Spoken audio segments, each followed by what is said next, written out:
오늘은 다윗 대화법이라는 제목으로 하나님의 말씀 나누려고 합니다. 제목이 뭐라고요? 다윗 대화법. 자, 인간은요, 섬세하게 그들의 언어로 대화할 수 있다는 것이 동물들과의 가장 큰 차이점입니다. 더더욱이 대한민국은 정말 다양한 표현법이 있죠. 노란색, 외국에는 옐로우 이렇게 하나밖에 표현할 수 없는데 우리는 노란색, 황색, 누르끼끼한 색, 다양한 색깔로 우리는 그 색깔들을 표현합니다. 인간의 가장 큰 특징은요, 대화할 수 있다는 거예요. 그러나 대부분의 동물들은 어떻습니까? 가장 기본적인 의사만 표현하죠. 내 영역이야, 나 화났어, 배고파, 더 오면 물 거야. 그 정도의 기본 의사만 표시할 수 있습니다. 그러나 인간은 다양한 생각을 다양한 방식으로 표현합니다. 얼굴의 심리학이라는 책을 제가 한참 읽었던 때가 있는데 단순히 그 사람의 표정을 보기만 해도 그 사람이 어떤 감정을 가지고 있는지를 읽어낼 수 있대요.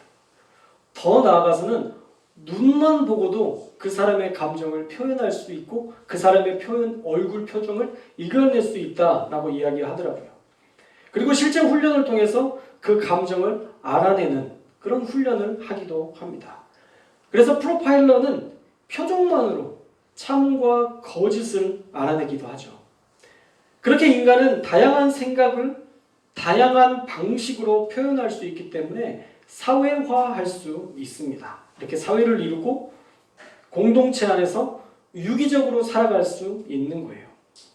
가족 구성원 간에도 마찬가지죠.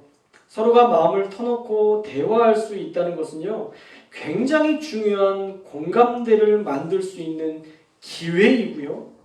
또 공동체가 서로를 이해하고 서로 간에 힘이 되는 그런 지지자의 역할들도 해줄 수 있다는 거예요. 자, 오늘과 다음 주 말씀을 통해서 우리가 살펴볼 중요한 제목은요, 다윗은 사울과의 대화를 통해서 다윗의 진심을 전했다는 것이고요. 또 그 진심이 그렇게 죽이려 했던 사울이 다윗을 맞이하는, 받아들이게 되는 그런 기회가 됐다라는 것입니다. 그만큼 진심 어린 대화는 서로를 이해할 수 있는 좋은 기회가 된다는 것을 알려주고 있어요. 자, 오늘은 다윗이 전한 그 진심에 대해서, 다윗의 대화법에 대해서 살펴보려고 하는데, 자, 사울이 볼일을 다 보고 난 뒤에 떠났습니다. 그리고 조금 시간이 지난 뒤에 다윗이 쫓아가서 사울을 부르죠.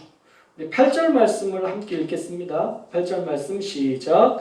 그 후에 다윗도 일어나 굴에서 나가 사울의 뒤에서 외쳐 이르되 내 주 왕이여 하매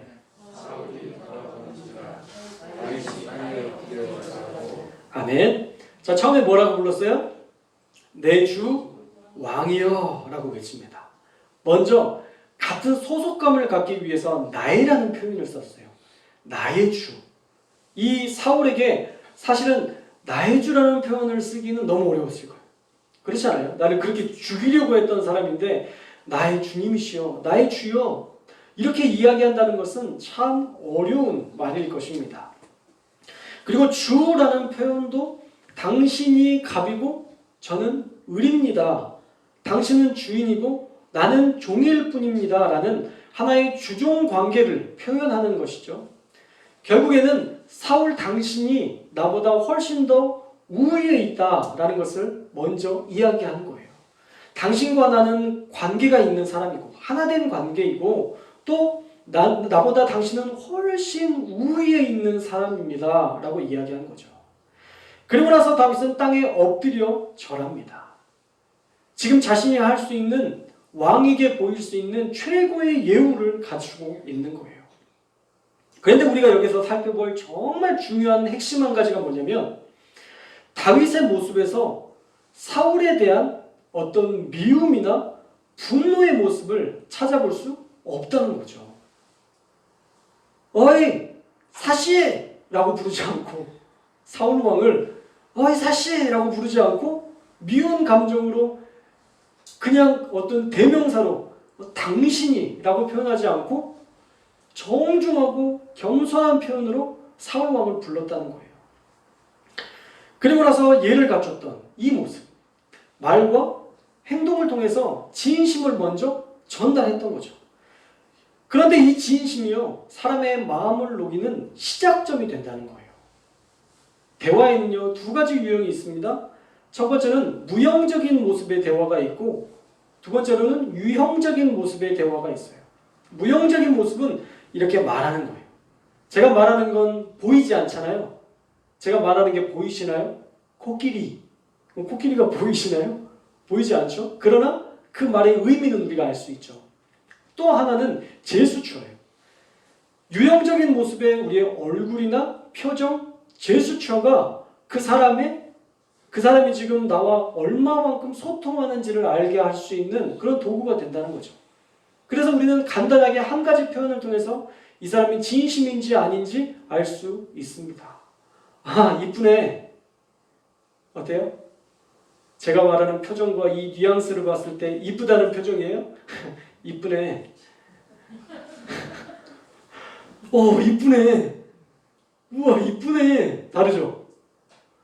말을 하더라도 그 말에 어떤 제스처가 있고 어떤 표정이 있느냐에 따라서 어떤 사람은 이 사람이 날 놀리나 라고 받아들일 수도 있고, 어떤 사람은 아, 진짜 날 좋게 보는구나 라고 느낄 수 있다는 거죠. 그런데 대부분은요, 말보다 얼굴 표정이나 제스처가 훨씬 더 설득력이 있다는 거예요. 축구 감독이 골을 넣었을 때 아, 좋다 이렇게 얘기하는 것과 우리 토트넘 감독의 콘테 감독은 막 난리를 치면서 막 뛰면서 하잖아요. 그것도 다 의미가 있는 거예요. 그냥 골 넣어서 좋은 게 아니라 야, 선수들 열심히 해. 니네가 넣으면 난 이렇게 좋다. 이걸 보여주기 위한 더 과감한 제스처예요. 왜 그렇게 제스처를 많이 해요? TV로 찍거든요. 나중에 선수들이 다 봐요. 그러니까 더 과하게 하기도 하고 또 관중들을 흥분시키는 의미에서 그렇게 훨씬 더 보이기에 과격한 그리고 더 큰 액션으로 제스처를 취하는 경우가 있다는 거죠. 그래서 사실 우리의 전달하는 말보다는요, 얼굴 표정 또 우리의 제스처가 훨씬 더 중요한 대화의 역할을 한다는 것입니다. 그리고 말할 때 그의 말에 귀를 기울인다는 공감의 언어. 아, 그랬어? 따라해볼까요? 아, 그랬어? 아, 그랬어. 어머, 저런. 이거 하셔야 돼, 이런 거. 이야기하고 있는데, 어머, 그래서 저런. 이러면 누가 그 나를 공감한다고 생각해요? 고개를 끄덕이면서, 아, 그랬어? 아휴, 저런.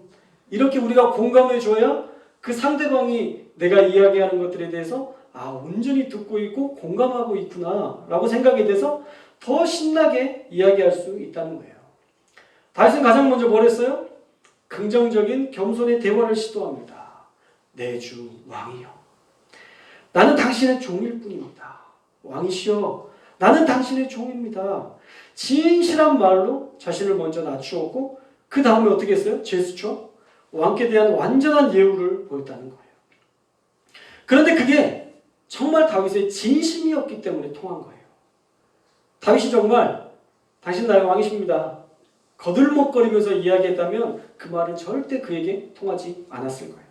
그래서 그 첫 만남, 사울이 다윗을 그렇게 미워했지만 다윗을 만났던 그 첫 인상이 이미 사울의 마음을 녹였다라는 것이죠. 그러니까 다윗과 사울 사이에 이제 대화가 통하게 된 거예요. 남자들이 아내에게 뭔가 협상을 시도하려고 할 때 어떤 경우는 큰 일을 협상해야 될 경우는 명품백을 사들고 와서 협상을 시작하지만 그 명품백이 중요한 게 아니에요. 잘 들으십시오. 명품백이 중요한 게 아니라 그 백에 진실한 마음을 담아서 이걸 드려야 명품의 가치를 인정받게 되는 거예요. 여러분, 명품이 좋으세요? 명품을 선물하는 그 마음이 좋으세요? 아, 명품이 좋아요, 또? 아, 목마르네. 이게 진심이긴 한데요. 이게 진심이긴 한데 그 진심에 정말 사랑까지 담겨 있다면 얼마나 금상첨화예요. 근데 명품을 가지고 와서 막 생색내고 막 계속 내가 사줬잖아. 내가 당신을 위해 이거 사왔잖아. 계속 그러면 이거는 명품인데 나중에는 가서 반납해. 개통 취급당해요. 개통 취급. 그러니까 우리 남편이든 아내들은 사실 날마다 대화의 연습을 해야 됩니다. 어떻게 사람에게 좋은 말로 또 그 사람이 기분 상하지 않는 말로 또 그 사람이 행복할 말로 내가 선물을 전달할까? 내가 그 사람의 마음을 상하게 하지 않을까? 우리가 늘 말도 연습해야 되는 거예요. 어떤 말을 해야 아내가 감동하는지 그 감동의 코드가 있어요. 어떤 사람은 사랑해라고 얘기해도 아무 감동이 없는 사람들이 있어요. 그 사람들에게는 아무리 사랑한다고 해도 그건 감동이 안 돼요. 그런 분들은 명품을 사주셔야 돼요. 명품을 사서 드려야 그런 분들은 감동하니까 굳이 사랑해라고 얘기했는데 아무 감동이 없는 사람에게는 어떻게 해야 된다고요? 명품을 그냥 사주면 돼요. 그러니까 사람마다의 감동 코드가 달라요. 저희 아내에게 꽃을 사가면요 별로 안 좋아해요. 왜 어차피 죽을 걸 사왔느냐. 어차피 조금 있으면 시들 거 먹지도 못할 거 왜 이런 걸 사왔느냐. 이런 이야기를 하거든요. 그래서 안 사가면 또 어때요? 왜 요즘은 그런 감동적인 그런 걸 안 하느냐. 그래. 어떻게 알아요? 물어보는 거예요. 오늘 꽃 한 다발 사갈까? 그래서 돈 없어 사오지 마. 그럼 안 사면 되고요. 그래 오늘은 사와봐. 그러면 사가면 돼요. 얼마나 쉬워요. 우리가 미리 고민하고 생각하고 상상해봐도 답이 안 나오는 세상에서 사실 답을 찾을 수 있는 가장 좋은 방법은 뭐예요? 그냥 물어보는 거예요. 그래서 그 사람이 원하는 걸 해주면 돼요.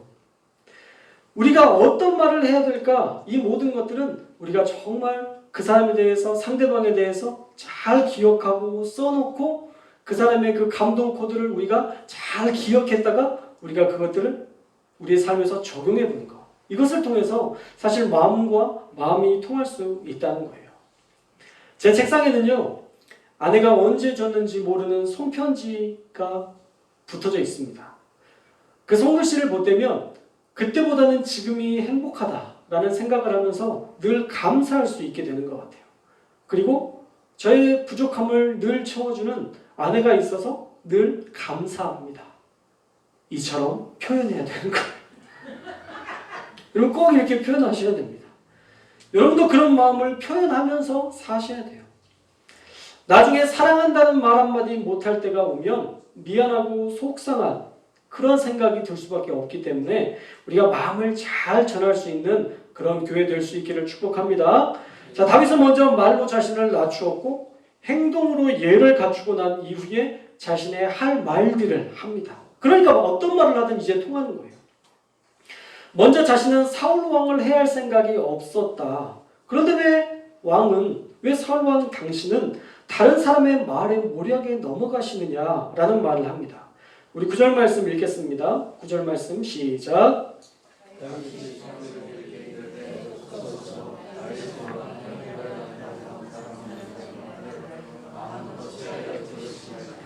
아멘. 자, 오늘 말씀을 보니까 사울만의 문제가 아니었죠. 사울도 다윗을 싫어했지만 다윗을 싫어하는 측근들도 있었다는 거예요. 그래서 측근들이 계속 모함을 하는 거죠. 왕의 비위를 맞추려고 계속 다윗을 모함하면서 거짓 뉴스로 왕을 흔들어 놨던 거예요. 그러나 오늘 다윗의 진심을 보십시오. 진심에는요 더 강력한 힘이 있어요. 우리 10절 말씀도 읽겠습니다. 10절 말씀 시작.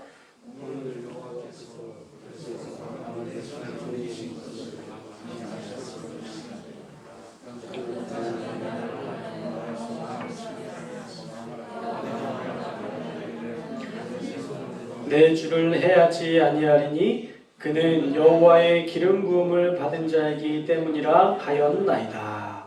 아멘. 저는 10절의 말씀을 보면서요 깜짝 놀랐어요. 사울이 굴에서 죽을 수도 있다는 것을 알았었대요. 굴에서 왕을 내 손에 넘기신 것을 왕이 아셨을 것이니이다. 이런 생각이 들더라고요. 사울이 거기에서 이렇게 화장실에서 뒤를 보고 있을 때 인기척 소리가 들렸던 거예요. 누군가 움직이는 소리가 들렸다는 거죠. 저는 그동안 다윗이 천천히 가서 정말 몰래 겉옷을 배웠을 거라고 했는데 아니었던 거예요. 오늘 말씀해 보니까 굴에서 왕을 내 손에 넘기셨을 것을 왕이 아셨을 겁니다. 누군가 소곤소곤대고 바스락 때리는 그 모든 소리를 사울이 듣고도 죽을까 봐 모르는 척하고 가만히 있었을 거라는 거죠. 기회가 있었는데 다윗이 죽이지 않았다는 것을 사울도 알았을 거라는 거예요. 왕은 다른 사람의 말에 현혹되셨지만 저는 그렇지 않습니다. 저는 왕을 귀히 여기는 사람이고 저는 당신을 절대 해하지 않을 겁니다. 당신은 하나님께서 기름 부으신 자가 아닙니까? 그러니 나는 하나님 앞에서 맹세합니다.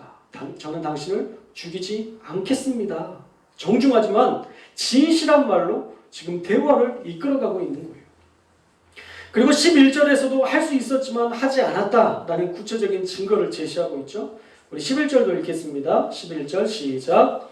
내 아버지여 보소서 내 손에 있는 왕의 옷자락을 보소서 내가 왕을 죽이지 아니하고 겉옷자락만 베었은즉 내 손에 악이나 죄가가 없는 줄을 오늘 아실지니이다. 왕은 내 생명을 찾아 해하려 하시나 나는 왕에게 범죄한 일이 없나이다. 아멘. 나는 실제 죽일 수 있는 기회가 있었지만 하지 않았고 겉옷자락만 베었습니다. 왕이시여 이게 저의 진심입니다. 그리고 12절에서는 하나님의 판단에 맡깁니다. 여호와께서는 나와 왕 사이를 판단하사 여호와께서 나를 위하여 왕에게 보복하시려니와 내 손으로는 왕을 해하지 않겠나이다. 복수하는 일은 하나님의 손에 있으니 내 손으로는 왕을 절대 해하지 않겠습니다. 약속하는 거예요. 그리고 악한 사람들로부터 악이 나오는 것이니 나는 당신을 해하지 않으므로 선한 길을 택하겠노라고 분명하게 사울에게 약속합니다. 그리고 다시 한번 자신을 낮추죠. 우리 14절도 한번 읽어볼까요? 14절 말씀 시작.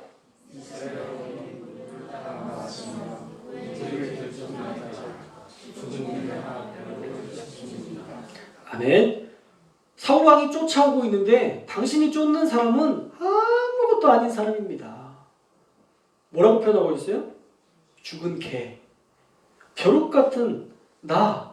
정말 당신과 나는 비교할 수 없는 그런 차이가 있는데 나같이 죽은 개와 같고 벼룩과 같은 자 나를 쫓아서 뭐 하시려고 그러십니까? 자신의 존재를요 한없이 낮춥니다. 그런데 이렇게 낮춘다고 다윗이 정말 죽은 개나 벼룩과 같은 존재가 되나요? 말을 이렇게 했다고 해서 갑자기 다윗이 죽은 개가 되거나 뛰는 벼룩이 되거나 그렇게 바뀌나요? 안 바뀐다는 거죠. 우리가 말로 얼마든지 우리를 낮출 수 있어요. 다윗은 이미 기름 부음 받은 차기 왕이었습니다. 다윗도 알았어요. 다윗은 자신을 사울에게 아무리 낮춰도 그 존재가 낮아지지 않는 하나님의 마음에 합한 자라는 것을 너무 잘 알고 인식했습니다. 그냥 그 사람 앞에 내 말로 낮췄을 뿐이지 자신의 어떤 존재 가치까지 낮아지거나 열등감으로 빠지지는 않았다는 거죠. 그러니까 겸손하게 자신을 얼마든지 낮출 수 있었다는 것입니다. 그리고 모든 심판, 모든 복수는 하나님의 손에 달려있다라는 것들을 이야기하시죠. 다윗은 하나님 앞에 모든 것들을 이제 맡기기로 결정하고 나는 절대 사울 왕에게 손을 대지 않을 것임을 더 분명하게 청명하고 있습니다. 그런데 이게 가장 잘한 일이에요. 다윗이 가장 잘한 일이 뭐냐면 다윗은 어떤 일에 대해서 자신이 하려고 하지 않았어요. 모든 것에 대해서 하나님께 맡겨 드렸습니다. 여러분 우리가 스스로 답을 찾으려고 하면요 너무 힘들어요. 여러분이 지금 다윗이에요. 자, 다윗으로 한번 바뀌어봅시다. 자, 이제 여러분은 다윗이에요. 어떻게 해야 이 문제가 해결될까요? 사울을 죽이면 안 돼요. 요나단과 언약도 했어요. 근데 이 사람은 나를 죽이려고 해요. 나는 칼을 쓰지 않고 저 사람은 칼을 쓰는데 어떻게 이길 수 있겠어요? 지금 내 삶에서 할 수 있는 방법이 아무것도 없는 거예요. 전쟁의 상황으로만 봐도 다윗은 지금 600명밖에 전 군사가 없었습니다. 그런데 사울 왕은 3,000명이나 되는 훈련된 전사를 데리고 왔어요. 그 3,000명과 싸워서 어떻게 이겨요? 어떻게 사울 왕을 죽이지 않고 이 위기와 이 어려움을 뛰어넘을 수 있겠어요? 도저히 답이 없는 세상에서 답을 찾아봤자 늘 모순과 한계에만 도달할 뿐이었다는 거죠. 그러나 하나님을 신뢰하고 믿으면 하나님이 그 인생을 역전시켜 주십니다. 할렐루야. 하나님이 바꿔주셔야 되는 거예요. 우리의 인간적인 생각으로는 아무리 하려고 해도 해답이 나오지 않아요. 결국 그 문제는요, 하나님이 개입하시니까 다 해결이 됐어요. 결국 사울은 블레셋과의 전쟁에서 전사하게 되죠. 다윗이 손을 대지 않아도 하나님이 하신 거예요. 요나단과의 약속도 지킬 수 있었습니다. 그리고 마침내 하나님이 약속하셨던 것처럼 이스라엘의 왕, 선한 왕으로 등극할 수 있었다는 거예요. 그러니까 복수는 하나님께 맡기고 우리는 사랑의 책임을 다하는 것, 그것이 다윗이 오늘 우리에게 주는 교훈이며 이것이 결코 힘없는 나약함이 아니라 오히려 더 강력한 하나님의 역사임을 우리는 반드시 믿고 알고 우리도 다윗처럼 실천해야 될 줄로 믿습니다. 죽은 개나 벼룩 같은 광야를 도망치며 사는 그런 존재이지만 하나님은 분명 이 약한 자의 사정을 살피시고 그의 억울함을 풀어주시고 나를 왕의 손에서 건지실 것입니다. 이 고백, 이 다윗의 고백대로 하나님께서 정말 그 모든 약속들을 완벽하게 지킬 수 있도록 다윗을 붙들어 주셨다라는 거예요. 15절에서 다윗은 모든 것을 하나님의 손에 맡김을 그리고 사울에게 진심의 그 모든 말들을 다 전했습니다. 결론적으로 어떤 일들이 일어났나요? 사울도 소리 높여 울며 다윗을 받아들입니다. 16절에 보면 처음에 다윗이 이야기했던 것과 비슷한 어조의 이야기를 해요. 내 주 왕이여 라고 불렀잖아요. 사울은 뭐라고 불러요? 내 아들 다윗아. 마음이 녹은 것 같아요? 아직도 미워하는 것 같아요? 녹았죠? 내 아들 다윗아. 눈물을 흘리면서 소리 높여 울며 다윗에게 내가 잘못했다 라고 이야기하고 있습니다. 이 말씀까지 다 하면 다음 주에 할 말이 없으니까 오늘은 여기까지만 말씀을 나누려고 해요.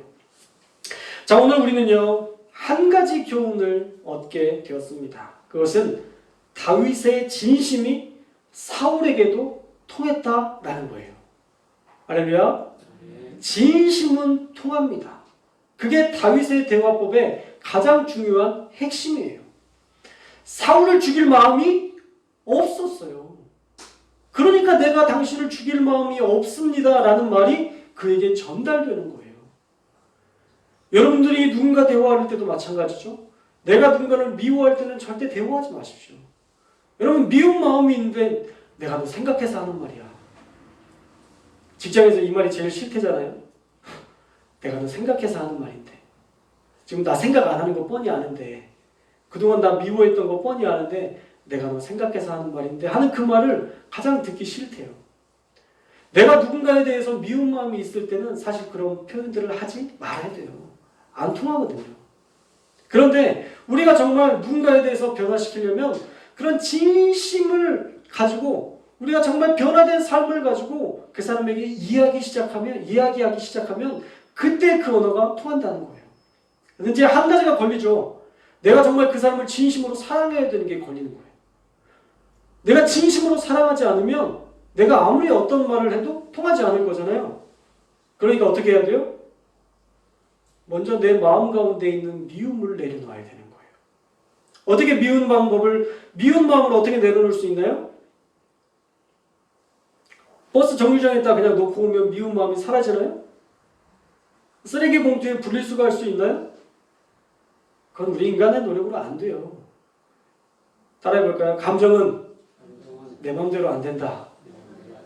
감정은 내 마음대로 안 돼요. 미운 마음이요, 불쑥불쑥 올라오잖아요. 그러니까 어떻게 해야 되냐면 이 감정은 하나님께 맡겨야 되는 거예요. 할렐루야. 다윗처럼 하나님께 다윗이라고 미운 마음이 한 번도 안 들었겠어요? 그 젊은 혈기왕성한 다윗이 미운 마음이 들었죠. 그럼에도 불구하고 그는 그 미운 마음을 꾹꾹꾹꾹 따라해볼까요? 꾹꾹꾹꾹 눌러서 어떻게 해요? 하나님께 드린 거예요. 이 마음을 꾹꾹 눌러서 하나님께 드려요. 그때부터 하나님의 일하심이 시작되는 거예요. 내 마음과 내 감정과 내 모든 것들을 내 것으로 한 켠에 남겨두지 말고 이것을 꾹꾹 눌러서 하나님 앞에 내려놓을 때, 그때부터 우리의 감정 가운데 하나님이 평화를 주시고 은혜를 주시고 기쁨을 주시고 감사를 주시고, 부흥사들은 이럴 때 아멘 할 때까지라는 이야기를 하는데 전 하지 않겠습니다. 왜냐하면 다음에 이야기하면 여러분 분명히 아멘이라고 하실 거니까. 행복을 주시고, 아유 이제 믿는 대로 되죠.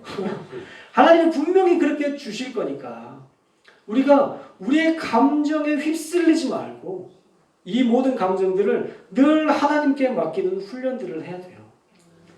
이 감정을 하나님 앞에 내려놓을 때마다 하나님은 우리의 마음 가운데 우리가 옛날에 모래성 쌓아놓은 그 모래를 조금씩 걷어내는 것처럼 우리의 감정에서 미운 마음이 걷어질 거예요.